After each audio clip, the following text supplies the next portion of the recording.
चलिए तो स्टार्ट करते हैं अपने आज की इस प्यारी सी क्लास को। और ये होने वाला है फिजिक्स के काइनेमेटिक्स का लेक्चर नंबर 11।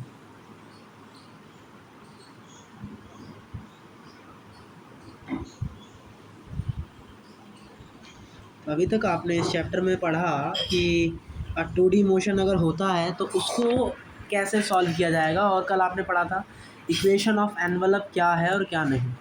उससे पहले हम करते हैं अपने आज के लेक्चर की शुरुआत एक छोटे से क्वेश्चन के साथ। ये हमारा पहला question, Virat Kohli hit the ball from the ground with initial speed of 15 metre per second at an angle. ये बॉल है, विराट कोहली बॉल को हिट कर रहे हैं किसी एंगल पर 53 डिग्री।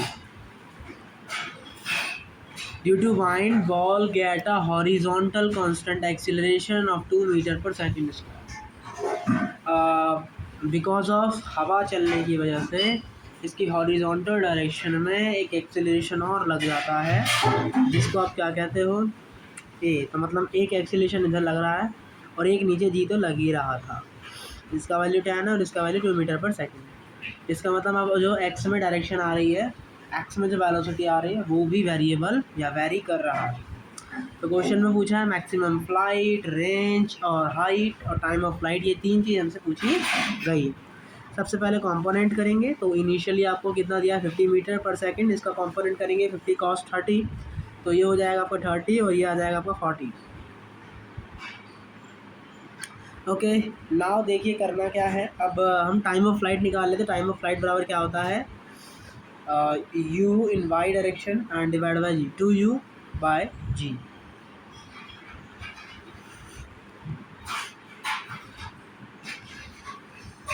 यहाँ से टाइम ऑफ फ्लाइट कितना आ गया आपका, 8 सेकेंड आ गया। तो अब आपको टाइम ऑफ फ्लाइट मिल गया है और फिर हम हाइट निकाल लेते हैं। Maximum height u square by 2g कितना आएगा यहाँ पे,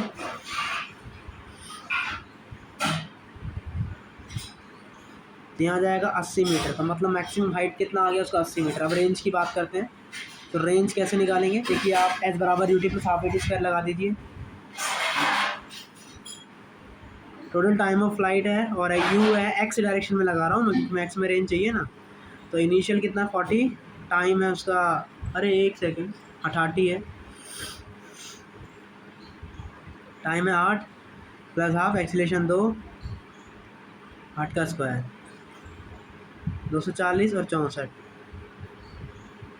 304 मीटर क्या हो जाएगा हमारा, रेंज हो जाएगा। ठीक है, तो अगर आपको एक्सीलरेशन देता है तो आपको बस ये काम करना है और इसमें भी कुछ नया नहीं है। आई होप आपको यहाँ पे समझ में आया होगा। मान लीजिए अगर आपका एक्सीलरेशन कांस्टेंट ना हो के वेरिएबल होता तो क्या करते आप, तो आप dv बाई dt का यहाँ पे सहारा लेते और फिर वहाँ से जाके आप इन क्वेश्चनों को हल करते। चलिए एक क्वेश्चन आपको और दिया था और वो क्वेश्चन क्या कह रहा है एक बार यहाँ पे पढ़ने का ट्राई करते हैं। देखिए ये हाइट आपको दी है 100 मीटर ए से बी। यहाँ पे आपने किसी बॉल को 50 मीटर पर सेकंड से एंगल 53 डिग्री पे फेंका है। तो ये कितना हो जाएगा हमारा 30 और ये कितना हो जाएगा 40। वो क्या आ रहा है, इस डायरेक्शन में ए एक्सीलरेशन लग रहा है। ठीक है, तो क्वेश्चन में आपने पूछा क्या है, आपने एक्सीलरेशन पूछा है, एक तो आपने टाइम ऑफ फ्लाइट पूछा है और रेंज जो है यहाँ पे पूछा गया। ठीक है, तो कैसे करेंगे आइए समझने का एक बार यहाँ पे ट्राई करते हैं। तो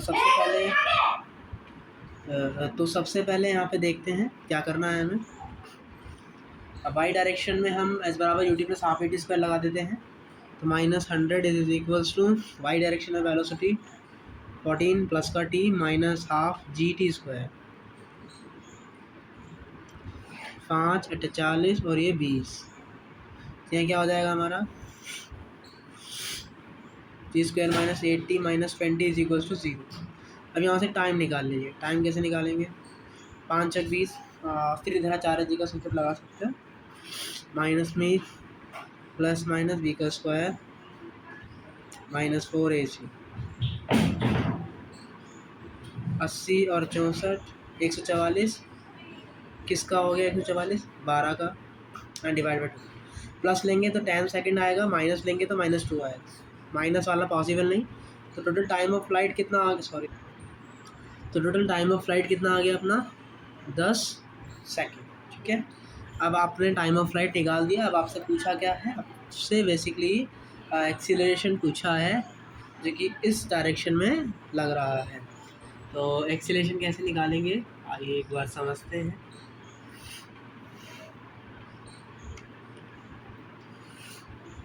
क्वेश्चन ने क्या कहा है पूरा देखिए। ये जो बॉल है ना, ये यहाँ से चलती है और यहाँ मुड़ जाती है, इसका मतलब इसके द्वारा रेंज क्या होगी, 0 होगी।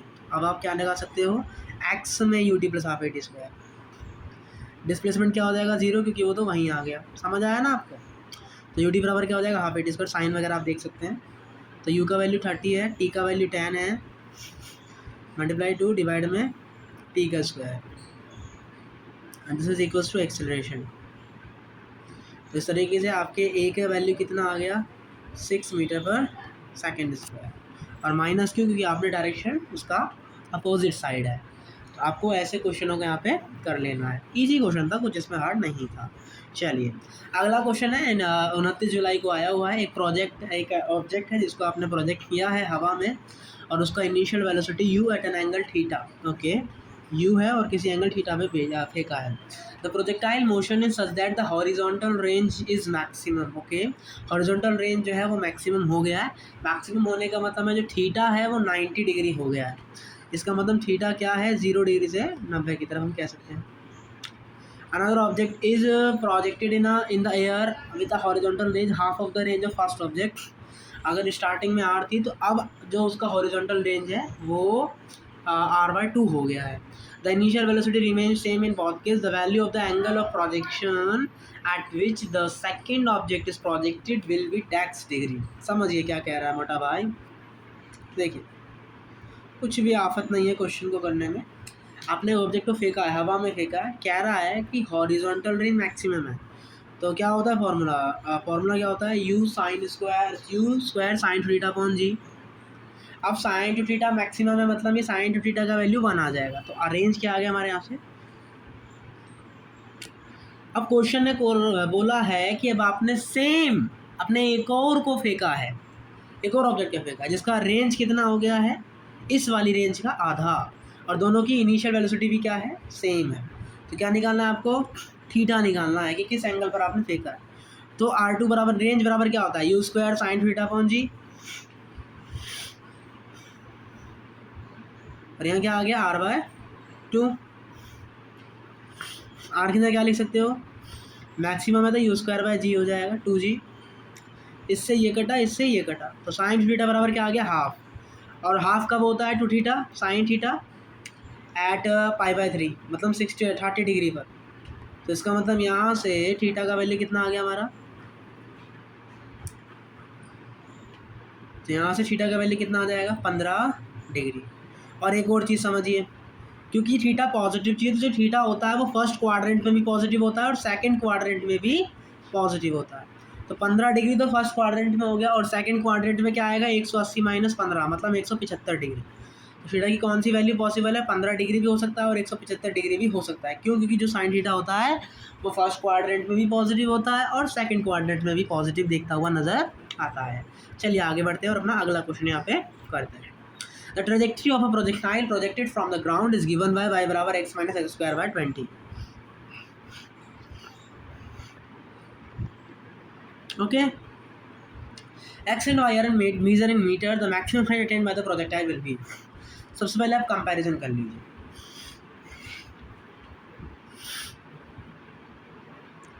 x tan theta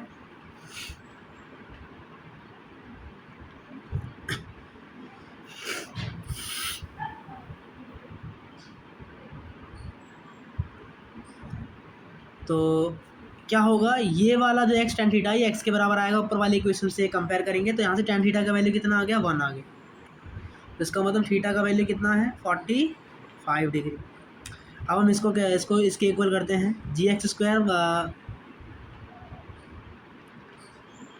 1 + tan theta मतलब 1 degree is equals to what, is equals to x² / 20। इससे ये कटा इससे ये कटा और यहाँ 10 है और यहाँ 2 है, 20 है। तो इसका मतलब क्या आ गया, U square is equals to 200। Question में मैक्सिमम हाइट पूछा है, तो मैक्सिमम हाइट का फॉर्मूला क्या होता है आपका,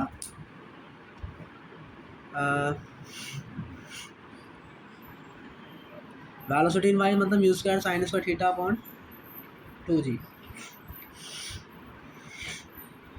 एंड 45 पे 1/2। यहाँ से अपना मैक्सिमम हाइट कितना आ गया, 1 मीटर आ गया।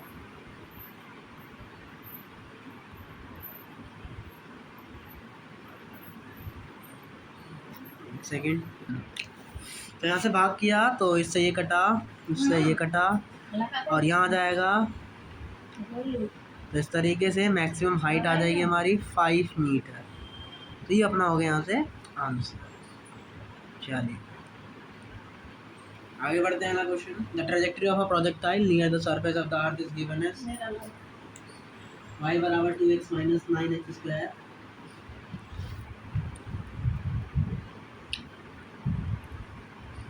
तो आपको क्या बताना है, थीटा बताना है और वी नॉट बताना है। सबसे पहले क्या करेंगे, इसको उस वाले इक्वेशन से, इस इक्वेशन से कंपेयर करेंगे।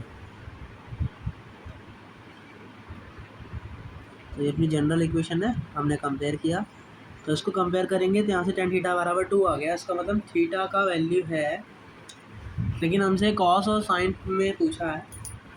tan थीटा बराबर अगर 2 दिया है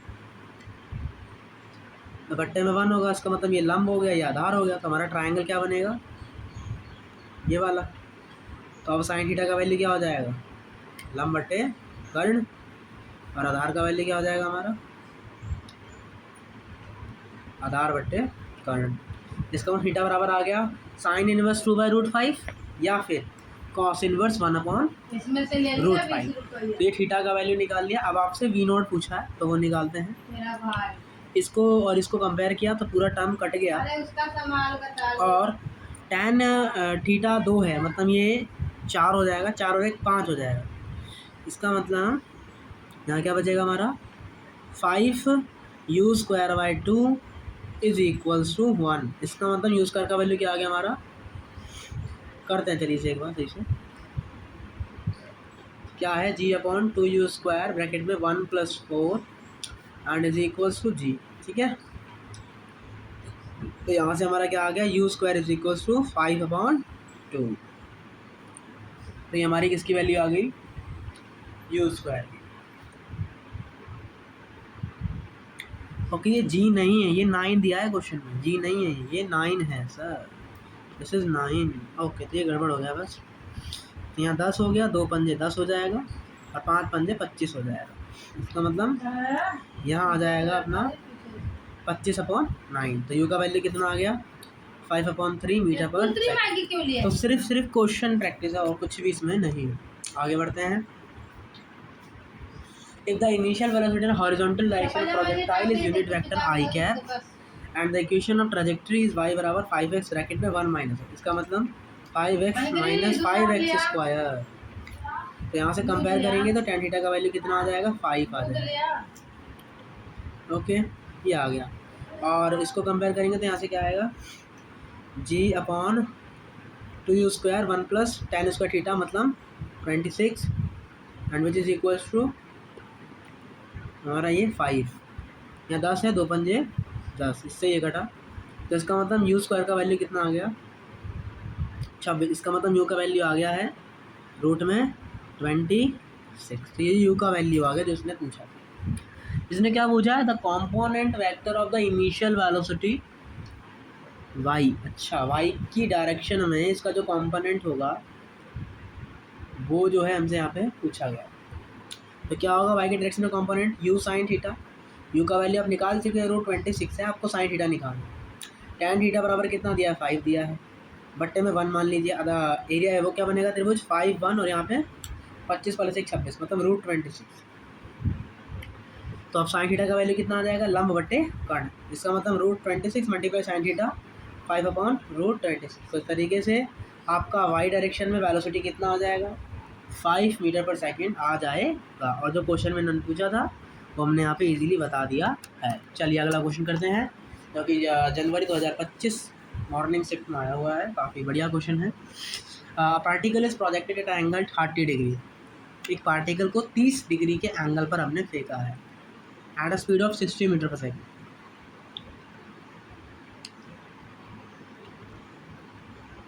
कंपोनेंट क्या हो जाएंगे इसके हमारे? एक तो हो जाएगा 60√3/2, इसका मतलब 30√3, और एक हो जाएगा 30।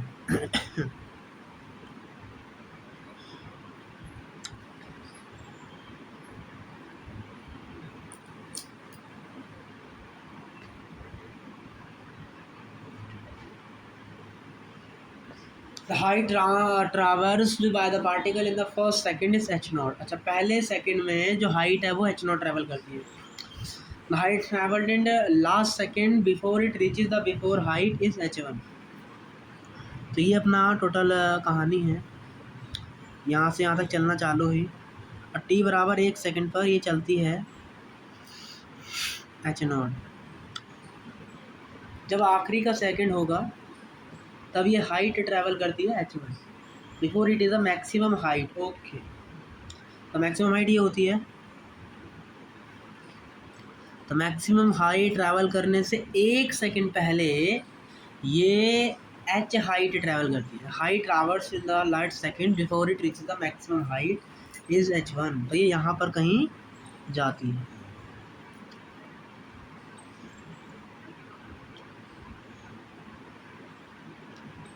जितना कहानी है, t बराबर 1 सेकंड पे वो इतनी हाइट ट्रैवल करती है, और जो भी t सेकंड होगा जिस पे मैक्सिमम हाइट पर पहुँचेगी उससे 1 सेकंड पीछे जो है ये h1 हाइट पर है।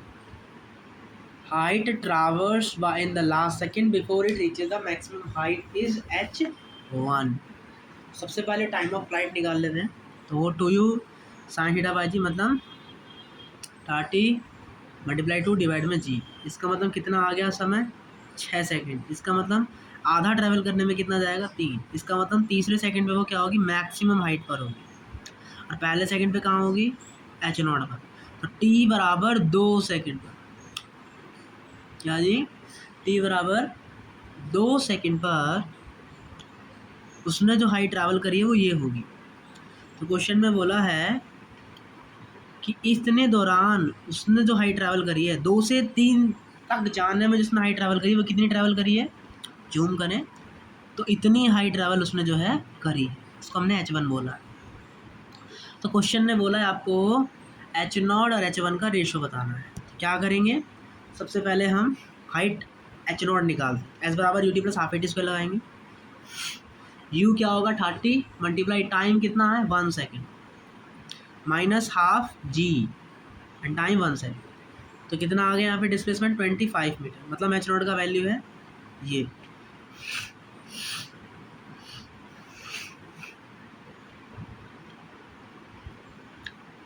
दूसरा s बराबर ut plus half h² for t बराबर 2 सेकेंड। क्योंकि हमें कौन सी हाइट चाहिए? ये वाली हाइट चाहिए h1। तो माना टोटल हाइट ये है, तो उस टोटल हाइट में से ये वाली हाइट घटा देंगे तो हमें क्या मिल जाएगी? h1 मिल जाएगी।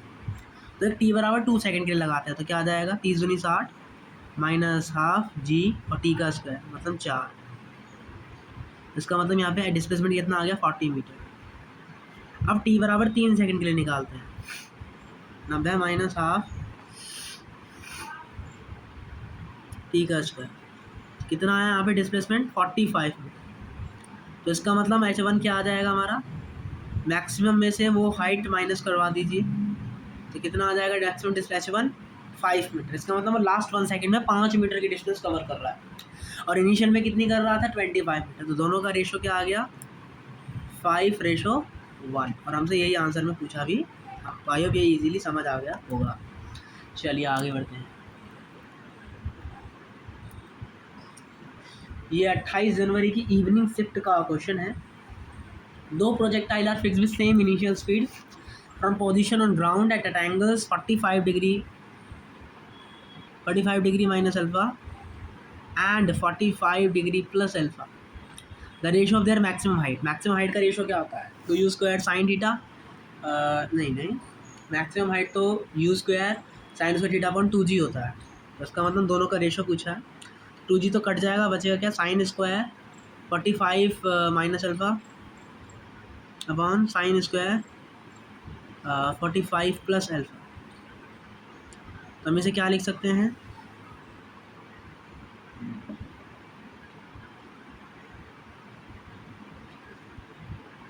तो हम इसे यहाँ पे लिख सकते हैं हाइट 1 बराबर, इसको खोल दीजिए आप, इसको होल स्क्वायर कर सकते हैं।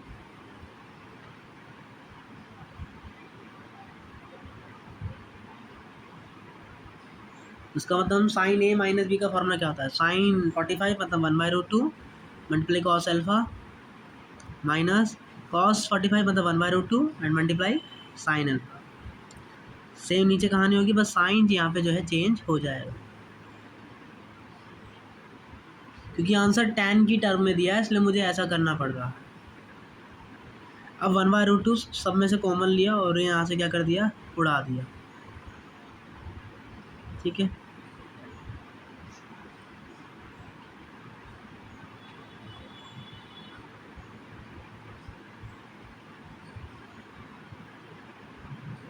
तो यहाँ बचा हमारा ये cos alpha minus sine alpha one cos alpha plus sine alpha. अब हम क्या करते हैं? दोनों तरफ कॉस अल्फा से भाग दे देते हैं।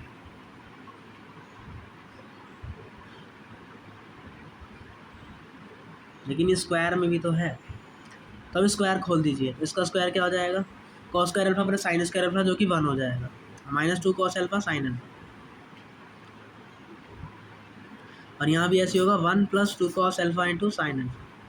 हम जानते हैं 2 cos alpha into sine alpha क्या होता है? Sine 2 alpha. इसका मतलब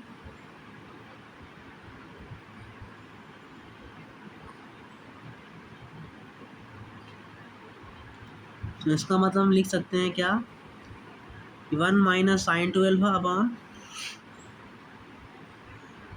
1 प्लस साइन 2 अल्फा। अब आपको बताया है 1 माइनस साइन 1, हाँ देखिए, तो ये वाला ऑप्शन हमें किस में दिख रहा है? Option number 3। तो ये क्या हो जाएगा? इसका आंसर हो जाएगा। देखिए ऐसे क्वेश्चन ऑप्शन से ही किए जाते हैं। ऑप्शन में किन सी टर्म में दिया है, tan में दिया है कि साइन में दिया है, तो वो चेकिंग करके आपको पता लगेगा कि आपको साइन में बदलना है कि tan में बदलना है। क्या योग आपको समझ आ गया? बाकी अगर यहाँ पे मैं कॉस अल्फा से दोनों तरफ डिवाइड कर दूँ तो यहाँ क्या बनेगा? 1 minus tan alpha upon 1 plus tan alpha, जो कि क्या होता है हमारा? tan π/4 plus alpha. तो इसका स्क्वायर बन जाएगा हमारा H1 और H2 का रेशो। tan में मुझे होता तो हमारा ऐसे आ जाता। चलिए आई होप यहाँ पे समझ आया होगा। और हमने सारे जितने भी होमवर्क दिए थे वो सब यहाँ पे डिस्कस कर लिए हैं। अब इंक्लाइन की बात होती है तो इंक्लाइनेशन प्लेन में होता क्या है? बस आपको वही जैसे नॉर्मल आप काम कर रहे थे वैसे ही आपको यहाँ पे भी लगाना है। बस आपको क्या करना पड़ेगा? एक्स डायरेक्शन में एक एक्सीलरेशन भी आपको लेना पड़ेगा, बाकी इसमें कोई नया काम नहीं है। चलिए अब हम अपना नया टॉपिक चालू करते हैं, रिलेटिव मोशन। रिलेटिव मोशन होता क्या है? देखिए हमने एनएलएम में भी बहुत सुना था कि मोशन जो फ्रिक्शन होता है वो ऑलवेज अपोज करता है रिलेटिव मोशन। तो आखिरकार ये रिलेटिव मोशन होता क्या है? तो रिलेटिव मोशन जो होता है वो दो चीज़ों पे डिपेंड करता है, एक तो ऑब्जर्वर और ऑब्जेक्ट, और दूसरा टाइम। टाइम से तो वो इंडिपेंडेंट है, वो किस पे डिपेंड करता है? ऑब्जर्वर और ऑब्जेक्ट, कि ऑब्जर्वर कहाँ है और ऑब्जेक्ट कहाँ है। तो इन चीज़ों पर किसी भी चीज़ का जो मोशन होता है वो डिफाइन होता है।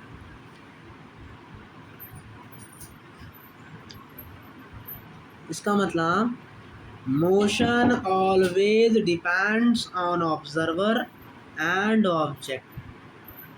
क्या जो मोशन होता है वो हमेशा किस पे डिपेंड करता है? ऑब्जर्वर पर और ऑब्जेक्ट। इस पे डिपेंड करता है हमारा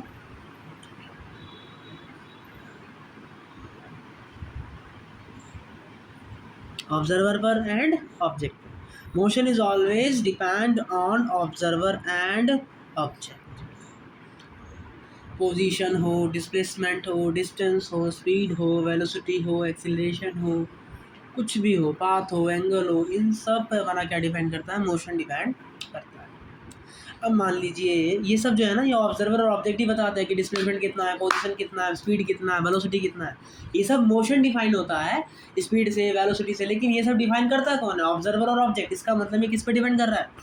ऑब्जर्वर पर और ऑब्जेक्ट। और ये क्या होता है? टाइम इंडिपेंडेंट होता है। क्या होता है ये हमारा? टाइम इंडिपेंडेंट होता है।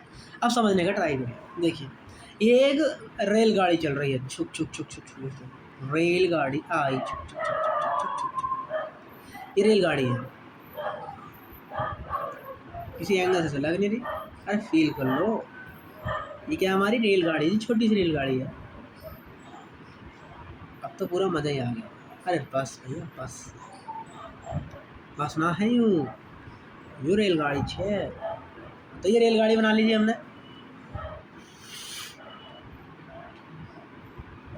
तो रेलगाड़ी में बैठे हैं पीछे चुन्नू और मुन्नू। चुन्नू बैठा है यहाँ पे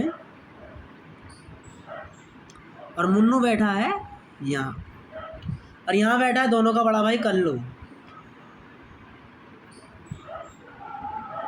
कल्लू दोनों को खड़े होके देख रहा है और मुस्कुरा रहा है। ये चुन्नू है, मुन्नू है, क्योंकि दोनों रो रहे हैं, दोनों हंस रहे हैं। एक उदास है और एक खुश है। ठीक, तो देखिए चुन्नू ने मुन्नू से कहा कि चुन्नू देख गाड़ी चल रही है और हम दोनों रेस्ट में हैं। तो चुन्नू ने मुन्नू से कहा कि देख चुन्नू भाई, हम दोनों रेस्ट में हैं और गाड़ी आगे बढ़। इसका मतलब चुन्नू ने कहा, ए मुन्नू तू रेस्ट में है, तू मोशन नहीं कर रहा चुन्नू। और चुन्नू बेटा तू मोशन नहीं कर रहा, तू रेस्ट में है। दूसरी तरफ इसका बड़ा भाई कल्लू है। वो कल्लू जोर से आवाज ला के चुन्नू को कह रहा है, ओ चुन्नू तुम दोनों ही मोशन कर रहे हो, कोई रेस्ट पे नहीं है। चुन्नू मुन्नू तुम दोनों मोशन कर रहे हो। कौन कह रहा है? ये कल्लू कह रहा है। तो बताइए कौन सा सही? चुन्नू मुन्नू से कह रहा है कि हम दोनों रेस्ट पे हैं, तो फिर कल्लू जो बड़ा भाई है वो जोर से चिल्ला कह रहा है, अरे चुन्नू मुन्नू तुम दोनों मोशन कर रहे हो। तो इसका मतलब क्या है? कौन सा सही? दोनों ही सही। लेकिन चुन्नू ने कहा कि मुन्नू तो रेस्ट पर है। तो चुन्नू कहाँ बैठा था? चुन्नू गाड़ी में बैठा था। तो चुन्नू ने जो मोशन बताया वो किसके रिस्पेक्ट में बताया? विथ रिस्पेक्ट टू रेलगाड़ी। तो चुन्नू ने किसके रिस्पेक्ट में बताया? विथ रिस्पेक्ट टू रेलगाड़ी। अरे रेलगाड़ी चल रही है तो चुन्नू को पीछे थोड़ी ना छोड़ दिया उसने, चुन्नू भी तो रेलगाड़ी के साथ चला जा रहा है। तो इसका मतलब चुन्नू ने मुन्नू से जो कहा, या चुन्नू मुन्नू जो दोनों रेस्ट पर हैं, वो किसके रिस्पेक्ट में है? रेलगाड़ी के रिस्पेक्ट में। लेकिन जो कल्लू है वो रेलगाड़ी में नहीं बैठा, इसका मतलब वो ग्राउंड पर है, ग्राउंड पर है। तो चुन्नू जो कल्लू है वो ग्राउंड पर है वो, तो इसका मतलब उसे क्या दिखेगा कि रेलगाड़ी आगे जा रही है। रेलगाड़ी आगे जा रही है तो भैया ये भी तो आगे जा रहे हैं। तो इसका मतलब चुन्नू और मुन्नू दोनों ही क्या कर रहे हैं? मोशन कर रहे हैं, बट कब? With respect to ground. तो इसीलिए कहा जाता है कि जो मोशन होता है वो ऑलवेज डिपेंड करता है किस पर? ऑब्जेक्ट पर एंड ऑब्जर्वर पर। चलिए किसी के रिस्पेक्ट में कैसे पोजीशन डिफाइन करी जाती है, आइए एक बार यहाँ पे समझते हैं। क्या जी? कि position of object with respect to observer. चलिए मोटा भाई, ये हमारा वाई एक्सिस है, ये एक्स एक्सिस। यहाँ पर एक आदमी है,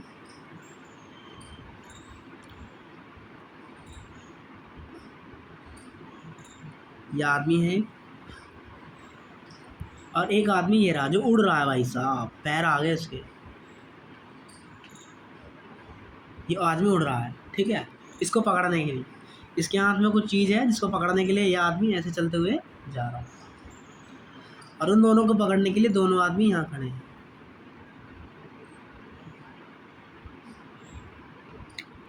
ठीक है, तो आपको किसकी पोजीशन बतानी है, इसकी पोजीशन बतानी है, किसके रिस्पेक्ट में, सबके रिस्पेक्ट में बतानी पड़ेगी।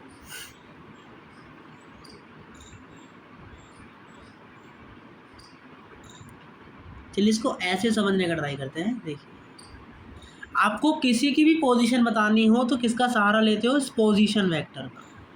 तो अगर मैं बी की पोजीशन ए के रिस्पेक्ट में बता रहा हूँ तो मैं क्या करूँगा, आर की position minus position vector of A. तो मुझे यहाँ से क्या मिल जाएगा, position of B with respect to A. और याद रखेंगे दोनों को जो हम देख रहे हैं तो वो कॉमन ऑब्जर्वर से देख रहे हैं। समझिए कैसे, मान लीजिए ये वाई एक्सिस है और ये एक्सिस है, यहाँ पर टॉम है और ये जेरी है जो उसको पकड़ने के लिए भाग रहा है। और यहाँ से एक आदमी जो इसे देख रहा है इसका नाम बी डी है, और एक आदमी यहाँ पर है जिसका नाम सी डी है जो इस दोनों को देख रहा है। तो आपको इसकी वेलोसिटी, इसका पोजीशन बताना है विथ रिस्पेक्ट टू जेरी। तो इसका मतलब हमें निकालना है position vector of Tom with respect to Jerry. कैसे निकालेंगे, आप ही ने बताया अभी कि position vector of Tom with respect to Jerry कैसे निकाला जाएगा, position vector of Tom minus position vector of Jerry. लेकिन आपने एक और चीज़ बोली थी कि जो आप देखते हैं वो एक कॉमन ऑब्जर्वर से देखते हैं। तो यहाँ पर दो जन देख रहे हैं, या तो ये देख रहा है या तो ये देख रहा है। अगर ये देख रहा है तो इसका मतलब टॉम की वेलोसिटी क्या होगी, टॉम का पोजीशन वेक्टर क्या होगा, टॉम की position with respect to C D. तो यहाँ भी क्या जाएगा, with respect to C D. और अगर इसके रिस्पेक्ट में देखते तो क्या आता है यहाँ पे, position vector of Tom with respect to B D minus position vector of Jerry with respect to B D. तो इसका मतलब समझने लायक बात क्या है कि हम जो पोजीशन यहाँ पे डिफाइन कर रहे हैं वो भी किसके रिस्पेक्ट में डिफाइन कर रहे हैं, वो भी हम डिफाइन कर रहे हैं एक कॉमन ऑब्जर्वर की रिस्पेक्ट में। तो किसी की भी पोजीशन जो डिफाइन करी जाती है वो किसके रिस्पेक्ट में करी जाती है, एक कॉमन ऑब्जर्वर के रिस्पेक्ट में करी जाती है। तो इसका मतलब किसी की भी पोजीशन वेक्टर आपको निकालना है तो क्या करना पड़ेगा, पोजीशन वेक्टर जैसे मुझे बी की निकालनी है ए के रिस्पेक्ट में, तो होगा क्या, position vector of B minus position vector of A. और दोनों का जो भी ऑब्जर्वर होगा वो सेम होना चाहिए। माना मैंने ग्राउंड फ्रेम से करा है तो बी का position with respect to ground frame and A का position with respect to ground frame. तो आप ऐसे किसी भी ऑब्जेक्ट का पोजीशन वेक्टर यहाँ पे डिफाइन करते हैं। चलिए, आई होप यही कहानी, एक्सीलरेशन हो, डिस्प्लेसमेंट हो, कुछ भी हो, सब में आपको यही कहानी देखने को मिलेगी। और आई होप आपने एनएलएम चैप्टर पढ़ा है तो आपको जो है यहाँ पे इजीली समझ भी आ गया होगा। चलिए, हमने एनएलएम में कितने सारे क्वेश्चन करे, कभी हम वहाँ बैठ जाते थे, कभी हम लिफ्ट के अंदर थे, कभी लिफ्ट के बाहर थे। तो लिफ्ट के अंदर थे तो वो रुका हुआ नज़र आ रहा था, लिफ्ट के बाहर थे तो वो चलता हुआ नज़र आ रहा था। तो यही सब हमारा क्या होता है, यही सब हमारा होता है रिलेटिव मोशन। आइए क्वेश्चन के जरिए समझते हैं। आपको वेलोसिटी ऑफ ट्री निकालनी है ड्राइवर के रिस्पेक्ट में and also time of collision if car continue move with same speed. और आपको क्या निकालना है, टाइम ऑफ कॉलिजन अगर जो कार है वो सेम स्पीड से मूव कर रही है। तो ये बड़ा सा पेड़ है और ये आदमी गाड़ी चला रहा है।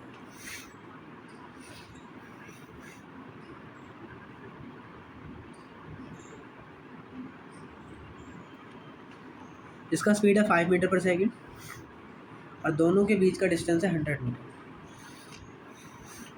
तो अगर मैं ग्राउंड के फ्रेम में बात करूँगा तो इसको पेड़ कैसे नज़र आएगा, मैं ग्राउंड के फ्रेम में बात करूँगा तो इसको पेड़ कैसे नज़र में आएगा।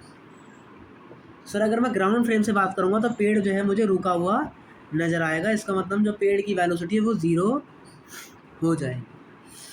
लेकिन अगर मैं कार में बैठे बैठे देख रहा हूँ तो आपने देखा होगा हम कार में बैठे बैठे देख रहे हैं तो हमारे साथ साथ पेड़ भी चलते हुए नज़र आते हैं, पेड़ हो, टावर हो, तार हो, अगर हम साइड में देखें तो ये सब भी हमें चलते हुए नज़र आते हैं। तो इसका मतलब कार की फ्रेम में मुझे पेड़ चलता हुआ नज़र आएगा, लेकिन ग्राउंड पर जब मैं रुका हुआ हूँ तब मुझे यही पेड़ रुका हुआ नज़र आएगा। तो ये सब क्या होता है, हमारा पोजीशन वेक्टर होता है। यही सब हमारा क्या होता है, मोशन होता है, जो किस पे डिपेंड करता है, ऑब्जेक्ट पर और ऑब्जर्वर। तो आपको आई होप समझ आ गया होगा इस एग्जाम्पल से कि आपको कैसे बताना है कि ये ऑब्जेक्ट मोशन कर रहा है, इसकी वेलोसिटी 0 है या फिर नहीं। अभी आपने पेड़ वाला एग्जाम्पल देखा, आई होप आपको यहाँ पे इजीली समझ में आ गया होगा।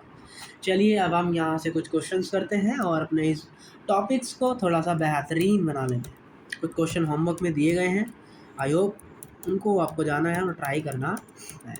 चलिए यहाँ से हम अपने टॉपिक को आगे बढ़ाते हैं और आज हम मतलब अभी हम जो पढ़ेंगे कुछ क्वेश्चन करने के बाद, रेन वाले क्वेश्चन, रेन मैन प्रॉब्लम। बहुत क्वेश्चन आते हैं जेईई मेंस में भर भर के इससे। चलिए स्टार्ट करते हैं।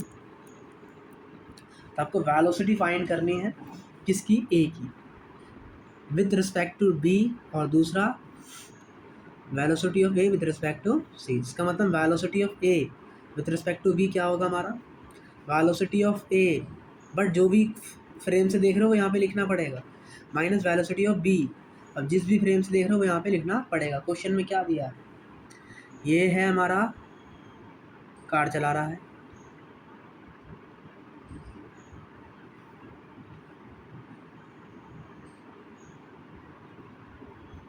ये कार चल रही है यहाँ पे, ये कोई कार यहाँ पे जो है चला रहा है।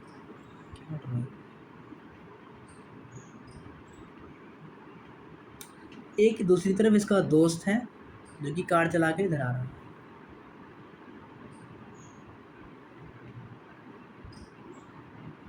इसी को ही ले लेते हैं।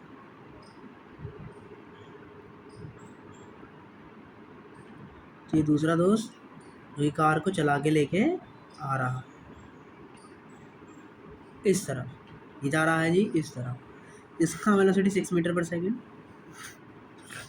इसका 4 मीटर पर सेकंड, और ऊपर की तरफ इन तीनों का दोस्त जो कि एरोप्लेन चला के आ रहा है।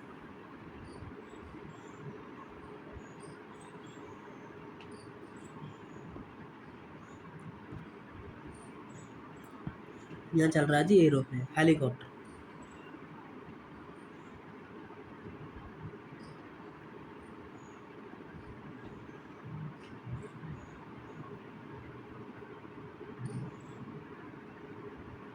ये चला के आ रहा है और ये ऊपर जा रहा है 8 मीटर पर सेकंड की स्पीड से।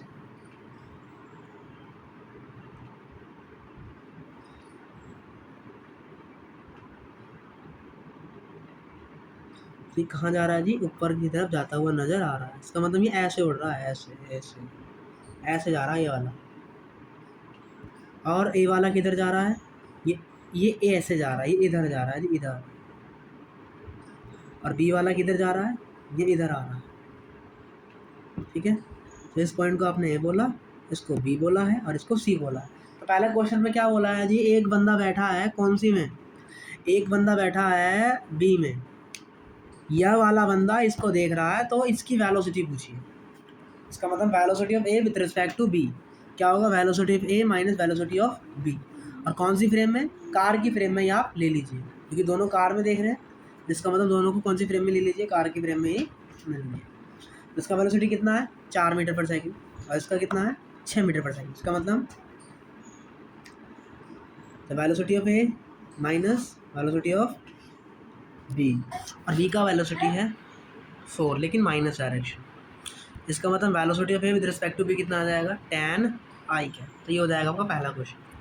दूसरा क्वेश्चन बोल रहा है कि velocity of A with respect to C कैसे निकालेंगे, आइए समझते हैं। डायरेक्शन का इसमें बड़ा रोल है। तो velocity of A minus velocity of C, velocity of X I cap minus velocity of B, B की कितनी है, ऊपर की तरफ जा रही है, इसका मतलब 8 जे कैप। अब माइनस तो नहीं हो सकता, तो उसका मतलब velocity of A with respect to C कितना आ गया यहाँ पे हमारा, 6 I cap minus 8 J cap. ये हो जाएगा अपने यहाँ पे आंसर। चलिए आगे बढ़ते हैं, अपना अगला क्वेश्चन यहाँ पे करते हैं। देखिए क्वेश्चन है, एक बस है जो कि 10 मीटर की स्पीड से बढ़ रही है। देखिए हमने एनएलएम चैप्टर पढ़ा, जिसकी वजह से इस पूरे काइनेमेटिक्स चैप्टर में हमें एक बार भी कन्फ्यूज़न या फिर दिक्कत नहीं आई। इसलिए हमने सबसे पहले एलएनएम ही पढ़ा था और हमने देखा भी इससे कितना फ़ायदा यहाँ पे हमें होता हुआ नज़र आया।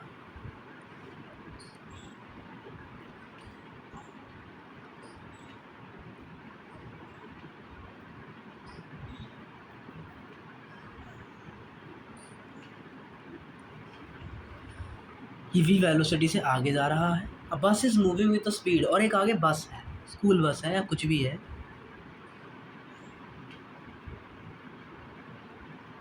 ये कितने स्पीड से आगे जा रही है? 10 मीटर पर सेकंड की स्पीड से। और दोनों के बीच का जो डिस्टेंस है वो 1 किलोमीटर है, इसका मतलब 1000 मीटर है।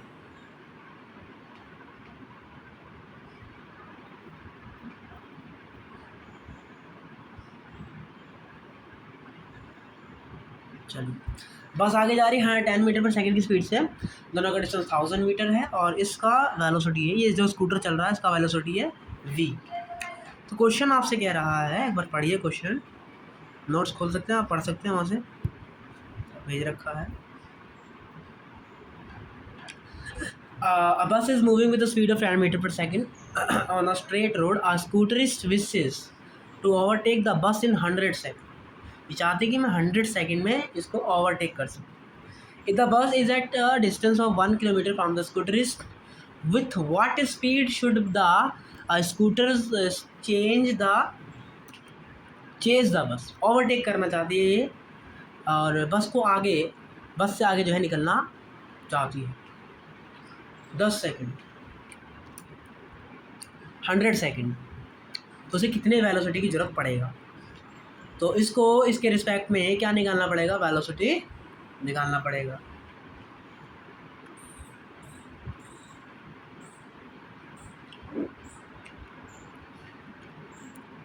इसको करने का एक तरीका और है कि अगर बिना रिलेटिव मोशन के भी इसको हम कर सकते हैं। कैसे करेंगे? देखिए इसका वेलोसिटी 10 है, इसका मतलब ये 100 सेकंड में और कितना आगे मूव करेगा? 1 सेकंड में 10 मीटर चलता है तो 100 सेकंड में चलेगा ये 1000 मीटर। इसका मतलब टोटल डिस्टेंस कितनी ट्रैवल करेगा ये? 2000। इसका मतलब स्कूटर को कितना डिस्टेंस ट्रैवल करना पड़ेगा? 2000। हमने क्या पढ़ा है? स्पीड बराबर क्या होता है? वेलोसिटी मल्टीप्लाई में डिस्टेंस बराबर क्या होता है? वेलोसिटी मल्टीप्लाई में टाइम। डिस्टेंस कितना आ गया? 2000 और टाइम कितना है? 100 सेकंड। इसका मतलब वेलोसिटी कितनी आ गई? 20 मीटर पर सेकंड। इसका मतलब उस स्कूटरिस्ट को 20 मीटर पर सेकंड की ज़रूरत पड़ेगी। या इसको हम कैसे भी कर सकते हैं, अपने रिलेटिव मोशन के कंसेप्ट के जरिए भी इसको हम कर सकते हैं। कैसे करेंगे आइए समझते हैं। सबसे पहले मैं क्या करता हूँ, बस के रिस्पेक्ट में स्कूटर की वेलोसिटी निकाल लेता हूँ। तो velocity of scooter with respect to bus is equal to velocity of scooter, मतलब V I cap and minus 110 I cap. तो ये अपना वेलोसिटी आ गया स्कूटर का विद रिस्पेक्ट टू बस। ठीक है, अब क्या कहा है, टाइम हमको दिया है 100 और उनके बीच का डिस्टेंस कितना है? 1000। तो हमने क्या पढ़ा है? डिस्टेंस बराबर वेलोसिटी मल्टीप्लाई में टाइम। इसका मतलब डिस्टेंस 1000 है, वेलोसिटी स्कूटर की विद रिस्पेक्ट टू बस कितनी आई है? v माइनस 10 आई क्या, मल्टीप्लाई टाइम 100 सेकेंड। तो इसका मतलब यहाँ से v बराबर कितना आ गया हमारा? 20 मीटर पर।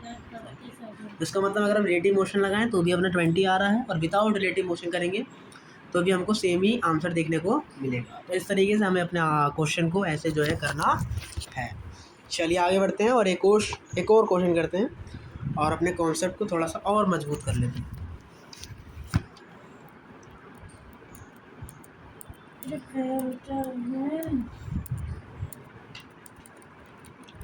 देखिए ये रहा आपके सीट में क्वेश्चन। दो कार है, एक ए है और एक बी है, दोनों के बीच का डिस्टेंस 10 मीटर। सेम जैसा भी क्वेश्चन करा वैसा ही है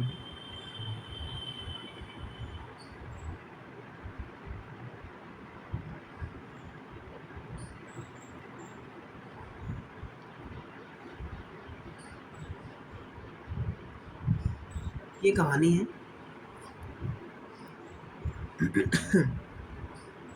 दोनों के बीच का डिस्टेंस 10 मीटर है इसको आपने बी बोला है, इसको आपने ए बोला है, दोनों आगे जा रहे हैं। देखिए, two car A and B separated by distance of 10 metre with A ahead of B, मतलब ए जो है बी से आगे है। ए स्टार्ट्स फ्रॉम रेस्ट, मतलब ए का जो इनिशियल वेलोसिटी है वो 0 है, with uniform acceleration 2 metre per second. लेकिन इसका देखिए क्या है, एक्सेलरेशन 2 मीटर पर सेकेंड है, लेकिन इनिशियल वेलोसिटी कितनी है, 0 है। ये हमें ए के लिए दिया गया है, सिद्धांत कहानियाँ हैं जी। और क्या क्या है कि where as B B is moving with constant velocity, लेकिन जो बी है उसकी वेलोसिटी फिक्स है, और कितनी वेलोसिटी है इसकी, 40 मीटर पर सेकेंड। तो क्वेश्चन में कहा है कि बी जब ए वाली को ओवरटेक करेगा तो कितना समय जो है ये लेगा।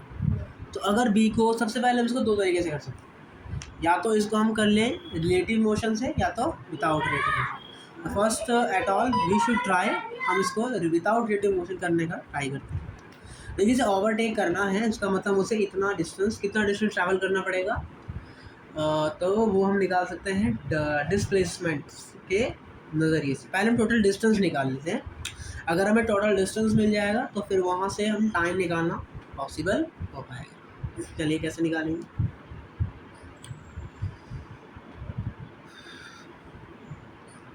तो यहाँ से डिस्प्लेसमेंट निकालते हैं, इसका डिस्प्लेसमेंट निकालते हैं, कितना आगे चलेगा टी समय में। तो एस बराबर U T plus half A T square. तो ये तो 0 हो गया क्योंकि इनिशियल वेलोसिटी 0 है। ए का वैल्यू 2 दिया है, इसका मतलब जो ये कार है ए वाली वो कितना डिस्प्लेस होगी, टी स्क्वायर। इसका मतलब वो टी टाइम में कितना चलेगा, टी स्क्वायर। अब बी वाली कार निकालते हैं, वो कितना चलेगी। तो जो बी वाली कार है वो 1 सेकंड में 40 चलती है, तो बी वाली कार टी समय में कितना चलेगी, 40 टी। इसका मतलब ये टोटल डिस्टेंस आ गया बी के द्वारा चला हुआ। अब बी को कितनी डिस्टेंस ओवरटेक करनी है, बी को एक तो ये डिस्टेंस ओवरटेक करनी है, और ए टी समय में जितनी चलेगा उतनी डिस्टेंस और ओवरटेक करनी है। तो ए वाली गाड़ी टी समय में कितना चलती है, टी स्क्वायर, और उससे पहले कितना आगे है, 10 मीटर। तो इसका मतलब बी को कितनी दूरी चलनी पड़ेगी, टी स्क्वायर प्लस 10 मीटर। तो इसका मतलब ये 40 टी किसके बराबर आ जाएगा, टी स्क्वायर प्लस 10। अब यहाँ से आपको क्वाड्रेटिक मिल गया है, क्या करेंगे जी, सॉल्व करेंगे इसे direct. T square plus minus 40 T and plus 10 बराबर 0। श्रीधराचार्य जी का सूत्र लगाते हैं। तो टी बराबर माइनस बी मतलब 40 प्लस माइनस बी का square minus 4ac and divide में ट्वाइस ऑफ इट। 160 में से 40 गया तो 120, और 120 को हम लिख सकते हैं 40 मल्टीप्लाई में 3, तो इसका मतलब 2√30 हो जाएगा ये, एंड डिवाइड में 2। तो यहाँ से हमारा टाइम का वैल्यू आ गया 20 प्लस माइनस रूट में 30। तो ये जो है अपना यहाँ पे आंसर हो जाएगा। तो उसको ओवरटेक करने के लिए इतना टाइम जो है लगेगा। अब हम इसको दूसरे तरीके से भी कर सकते हैं, और वो दूसरा तरीका क्या है आइए समझते हैं। सर वो दूसरा तरीका है आपका रिलेटिव मोशन का। अब रिलेटिव मोशन कैसे लगाएंगे देखिए, मतलब आपको बी की जो वेलोसिटी है वो किसके रिस्पेक्ट में निकालनी पड़ेगी, ए वाली के रिस्पेक्ट में आपको बी की वेलोसिटी निकालनी पड़ेगी, तब जाके जो भी उनका डिस्टेंस होगा डिस्प्लेसमेंट वहाँ से हम निकाल सकते हैं। देखिए, A start from rest uniform acceleration 2 metre per second, where as B is moving with constant velocity 40 metre per second. ठीक, चलिए। तो ए क्या है, स्टॉप है, रेस्ट में, और इसका वेलोसिटी कितना है 40 मीटर, और ए का स्पीड क्या कर रहा है, कम कर रहा है। इसका मतलब एक्सीलरेशन क्या लग रहा है, पीछे की तरफ 2 मीटर पर सेकेंड। इसके रिस्पेक्ट में चाहिए ना, तो उस पर भी एक्सीलरेशन पीछे की तरफ ही लगे। समझ लेते हैं, हटाइए क्या सोचने का। सबसे पहले वेलोसिटी निकालते हैं बी की विथ रिस्पेक्ट टू ए। कैसे निकलेगी, velocity of A velocity of B minus velocity of A. आगे जा रहा है मतलब 49 क्या, और इसकी तो 0 है। इसका मतलब बी की वेलोसिटी ए के रिस्पेक्ट में कितनी आ गई, 40 आई कैप आ गई, एक्स एक्सिस में 40। अब एक्सीलरेशन निकालते हैं, acceleration of B minus acceleration of A का कोई एक्सीलरेशन है नहीं, बी का एक्सीलरेशन है यस, कितना 2 आगे की तरफ, ये जा रहा है आगे की तरफ, ए बराबर 2 से, इसका मतलब 2 आई कैप। तो यहाँ से एक्सीलरेशन क्या आ गया with respect to A, minus का 2 आई कैप। तो इसका मतलब इस वाली गाड़ी की वेलोसिटी 40 से आगे जा रही है और पीछे कितना एक्सीलरेशन लग रहा है 2 का। तो हमसे क्या पूछा है, टाइम पूछा है। तो हम क्या लगा देंगे, हमें एक्सीलरेशन पता है, हमें वेलोसिटी पता है, तो क्या बोलेंगे एस बराबर UT plus half A T square. हम जानते हैं अगर ये वाली कार यहाँ ये वाली डिस्टेंस पूरी कर ले, मतलब 10 मीटर पूरा चल ले, तो वो इस कार को क्या कर देगी, ओवरटेक कर देगी। तो इसका मतलब है हमें यहाँ पे एस की जगह क्या लेना पड़ेगा, tan यूज़ करना पड़ेगा, बराबर में 40t plus half 2t square, और t कौन सा माइनस, तो टी स्क्वायर हो जाएगा माइनस 40t एंड प्लस में tan बराबर 0। ये वही क्वाड्रेटिक आ गई जो हमने ऊपर सॉल्व करी थी, तो सॉल्व करेंगे तो अपना यहाँ से भी वही टाइम का फॉर्मूला आ जाएगा। तो यहाँ पर हमने समझा कि कैसे हम रिलेटिव मोशन के टर्म में भी कर सकते हैं और विदाउट रिलेटिव मोशन के टर्म में भी कर सकते हैं। बाकी ऐसे क्वेश्चनों को अगर रिलेटिव मोशन के टर्म में किया जाए तो अपना आंसर जल्दी और सही आता है। चलिए एक और क्वेश्चन करते हैं और अपने कंसेप्ट को थोड़ा और मजबूत करते हैं। 2 ट्रेन है, एक ए है और एक बी है, दोनों के ट्रेन का लेंथ है, ए का जो लेंथ है वो 150 मीटर है, जो कि same direction separated by distance of 200 metre, same direction में चल रहे हैं। A is ahead of B, A B से आगे है, बी 30 मीटर पर सेकंड से चल रहा है, ए 20 मीटर पर सेकंड से चल रहा है। टाइम बताइए जिसमें ओवरटेक करेंगे। क्या करते हैं, रिलेटिव मोशन से निकालेंगे। सबसे पहले तो कैसे निकालेंगे, 2 तरीके होते हैं। पहला तरीका या तो विदाउट रिलेटिव मोशन कर लो और दूसरा तरीका विद रिलेटिव मोशन कर लो। दोनों से करेंगे ताकि दोनों तरीके हमारे ईजी से समझ में आ जाए। मोटा भाई तो ये कह रहा है आपसे कि 2 रेलगाड़ियाँ हैं, एक रेलगाड़ी तो पीछे है चल रही है और एक रेलगाड़ी आगे की तरफ है। रेलगाड़ी ये ए है, ये रेलगाड़ी बी है। रेलगाड़ी ए की जो स्पीड है वो 20 मीटर पर सेकंड है और रेलगाड़ी बी की जो स्पीड है वो 30 मीटर पर सेकंड है। रेलगाड़ी ए की लेंथ 150 मीटर है और ये लेंथ है 200 मीटर और रेलगाड़ी बी की भी लेंथ कितनी है, 150 मीटर। तो इन दोनों के बीच का डिस्टेंस कितना है। तो इस वाली कार को, इस वाली रेलगाड़ी को अगर इसको ओवरटेक करना है तो कैसे करेंगे। सबसे पहले वही फंडा, टाइम टी निकाल। माना कि जो ए वाला है वो टी समय तक चला, तो ये एक सेकंड में कितना चलता है 20, तो टी समय में कितना चलेगा 20 टी। तो ए के द्वारा टी समय में ट्रैवल किया गया डिस्टेंस कितना आ गया 20 टी आ गया।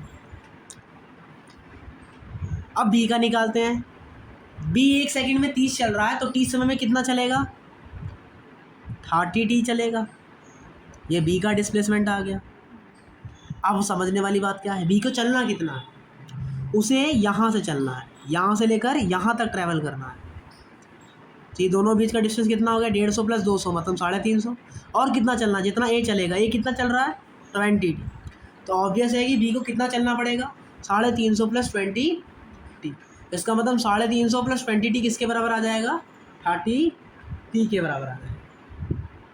एक सेकंड और, उसे ये वाली डिस्टेंस भी तो चलनी पड़ेगी, अपनी वाली डिस्टेंस, तो हमें ये वाला 150 भी यहाँ पे गिनना पड़ेगा।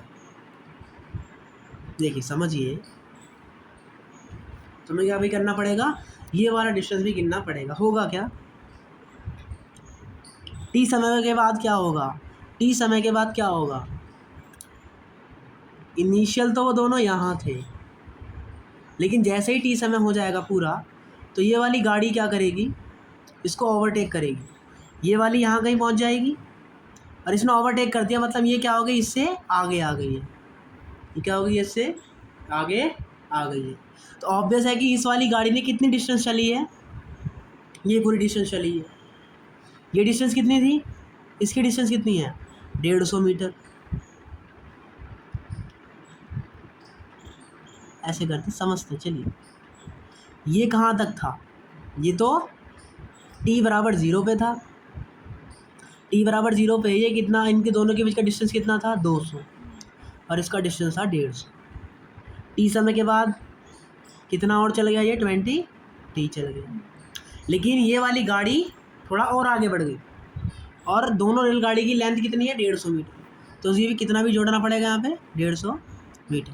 इसका मतलब रेलगाड़ी भी कितना दूरी तय कर रही है, ये 200, ये 150, ये 20 टी और ये 150। तो इसका मतलब जो रेलगाड़ी बी है वो कितना डिस्टेंस ट्रैवल कर रही है 200 प्लस 150, 150 प्लस 20 टी, और ये सब किसके बराबर आएगा 30 टी के बराबर आएगा।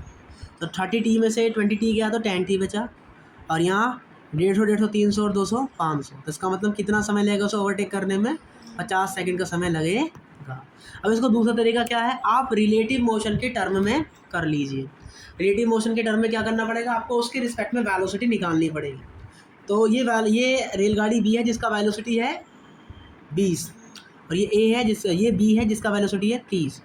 तो रेलगाड़ी velocity of B with respect to A, तो ये आगे जा रही है 30 आई कैप से और ये जा रही है -20 आई कैप से। आई कैप से आई कैप माइनस, तो कितना आ गया 10 आई कैप। अब इसको कितना डिस्टेंस चलना है, इन दोनों के बीच की दूरी चलनी है। दोनों के बीच की डिस्टेंस कितनी है,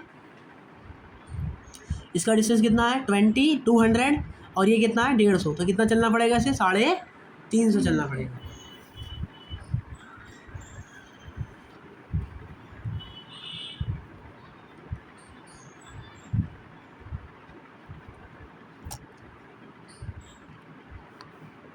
साढ़े 300 चलना पड़ेगा।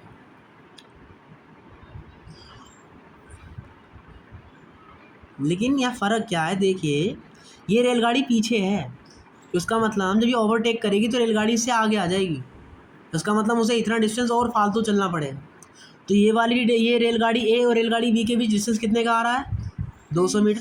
तो यहाँ भी इन दोनों के बीच का डिस्टेंस कितना आएगा, क्योंकि रिलेटिव मोशन कर रहा है, तो इसका मतलब टोटल डिस्टेंस कितना चलेगा 200 प्लस 150 350 एंड प्लस 200 नहीं 150, कितना 150। क्यों 150, क्योंकि इस रेलगाड़ी की लेंथ कितनी है 150 है, सो इसीलिए।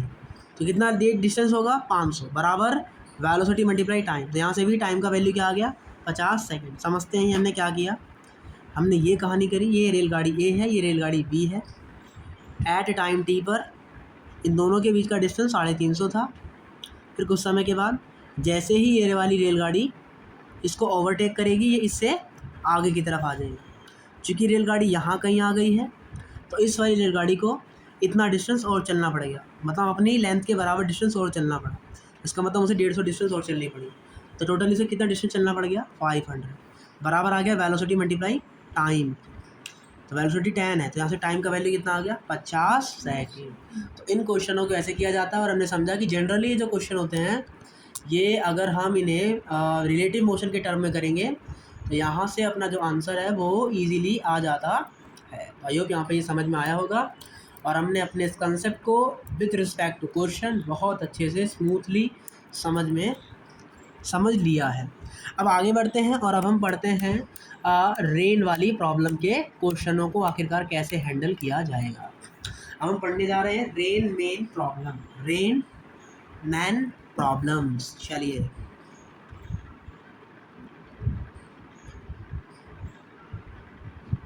Rain man problems.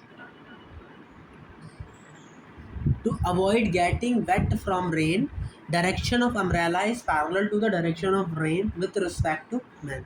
आदमी क्या करता है, आदमी बारिश से बचने के लिए जिस डायरेक्शन में रेन पड़ती है उसके पैरेलल क्या करता है, छाते को भी रख लेता है ताकि उसको जो है वो गीला ना हो। तो इसी प्रॉब्लम पे यहाँ पर हम पढ़ने वाले हैं और चीज़ों को समझने वाले हैं। नॉर्मली जब बारिश कैसे गिरती है, नॉर्मली बारिश ऐसे होती है, वर्टिकली डाउनवर्ड आती है।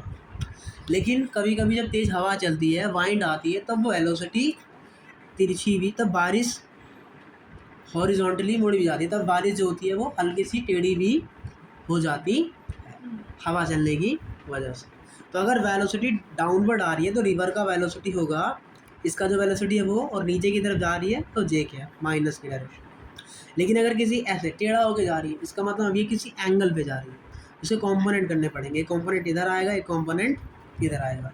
तो वेलोसिटी ऑफ रेन की क्या हो जाएगी, एक तो इस डायरेक्शन में और एक इस डायरेक्शन में। तो हमें समझना पड़ेगा कि वेलोसिटी कैसे जा रही, वो बारिश कैसे पड़ रही है। तो वेलोसिटी ऑफ आर का मतलब है कि velocity of rain with respect to ground. Velocity of man का मतलब है velocity of man with respect to ground. अगर हम ग्राउंड के रिस्पेक्ट में दिखाते हैं तो यहाँ पर हम विथ रिस्पेक्ट टू ग्राउंड नहीं लिखते। जनरली हम मान लेते हैं कि अगर कुछ नहीं लिख के दिया तो इसका मतलब वो ग्राउंड के रिस्पेक्ट में ही बात कर रहा है। लेकिन अगर उसने ऐसे बोला velocity of R with respect to M, तो इसका मतलब है रेन की वेलोसिटी आदमी के रिस्पेक्ट में। तो इसका मतलब velocity of rain minus velocity of आदमी। चलिए, और अम्ब्रेला किधर रखना है, रेन की डायरेक्शन के अपोजिट बट इन पैरेलल। चलिए क्वेश्चन करते हैं और समझने का ट्राई करते हैं। कुछ भी नहीं, सिर्फ इतना सा concept. Rain is falling downward vertically with 4 metre per second. चलिए 4 मीटर पर सेकंड से ये रेन जो है वो नीचे की तरफ टपक रही है, और इसका हॉरिजॉन्टल वेलोसिटी है, हवा की वजह से इसका हॉरिजॉन्टल वेलोसिटी भी आ गया है इस डायरेक्शन में 3 मीटर पर सेकंड। हमें वो एंगल बताना है जिस एंगल पर उस आदमी को क्या करना पड़ेगा, अपना छाता पकड़ के रखना पड़ेगा। बारिश ऐसे आ रही है तो उस आदमी को भी अपना छाता ऐसे ही पकड़ के रखना पड़ेगा। तो बेसिकली उसे क्या बताना, ये वाला एंगल जो है बताना। सबसे पहले हम दोनों के बीच का एंगल निकालते हैं। तो हमने क्या पढ़ा है, ये दूसरे के पैरेलल है, जिसका मतलब ये वाला एंगल इस वाले एंगल के बराबर आएगा। अगर मुझे ये वाला एंगल मिल जाएगा तो मुझे पता लग जाएगा कि मुझे उस आदमी को कौन से एंगल पे पकड़ के रखेगा तो उसे या उसे गीला नहीं होगा। तो हम ट्रायंगल बनाते हैं। ऐसे हमारा ये ट्रायंगल है। थीटा बराबर क्या होगा, लंब बटे आधार। इसका मतलब 3/4 बराबर हो गया tan थीटा। और 3/4 कब आता है, जब tan थीटा का वैल्यू होता है 37 डिग्री। इसका मतलब वो आदमी अगर अम्ब्रेला को 37 डिग्री में पकड़ेगा तब जाकर इसको जो है बारिश आते हुए नज़र में नहीं आएगी। तो ये हमसे क्वेश्चन में पूछा था कि एंगल बताइए, और वो एंगल यहाँ पर हमने इजीली फाइंड कर दिया है, ऑब्वियसली बता दिया है। चलिए आई होप यहाँ पर हमको ये समझ में भी आया होगा कि हमें एंगल लेना कैसे। अब एक क्वेश्चन है और इसी के ऊपर है। बारिश नीचे की तरफ आ रही है 4 मीटर पर सेकंड से, और जो मैन है वो हॉरिजॉन्टली दौड़ रहा है 4 मीटर पर सेकंड से। Find angle with vertical with which man hold umbrella is to avoid getting wet from rain. तो वो एंगल आपको बताना है जिसमें उस आदमी को गीला नहीं होगा। तो वो एंगल हमें जो है बताना है। तो अगर ये मायने में देखा जाए तो हमें क्या निकालनी पड़ेगी, velocity of rain with respect to man. तो क्या आएगी, वेलोसिटी ऑफ रेन नीचे की तरफ -4 j cap minus velocity of man 4 आएगी। इसका मतलब क्या आ गया, ये आ गया velocity of rain with respect to man. दोनों के बीच का एंगल कितना बन रहा है, tan थीटा बराबर लंब बटे आधार। तो इसका मतलब वैल्यू 1 आ रही है, तो इसका मतलब थीटा का वैल्यू है 45 डिग्री। इसका मतलब अगर उस आदमी को बारिश से बचना है तो उसे अपने छाते को 45 डिग्री के एंगल पे रखना पड़ेगा। तो ये क्वेश्चन हमने कर लिया। चलिए आगे बढ़ते हैं और अपना एक और अगला क्वेश्चन यहाँ पे डिस्कस करते हैं। क्वेश्चन कह रहा है कि एक आदमी है जो कि 8 मीटर पर सेकंड से आगे मूव कर रहा है, और जो वेलोसिटी है डाउनवर्ड टपक रही है with speed 6 metre per second से विथ रिस्पेक्ट टू हिमसेल्फ। मतलब अब आपको जो दिया है वो रिवर की वेलोसिटी दी है आदमी के रिस्पेक्ट, कितनी दी है 6 मीटर पर सेकंड। और हमसे क्या पूछा है, velocity of rain with respect to ground, और हमें क्या दिया है, वेलोसिटी ऑफ मैन दिया है। कितना दिया है, 8 मीटर पर सेकंड। सिंपल है, निकाल सकते हैं। मैन ऐसे भाग रहा है मतलब 8 आई क्या है, और ये वर्टिकली डाउनवर्ड है, इसका मतलब जे क्या है।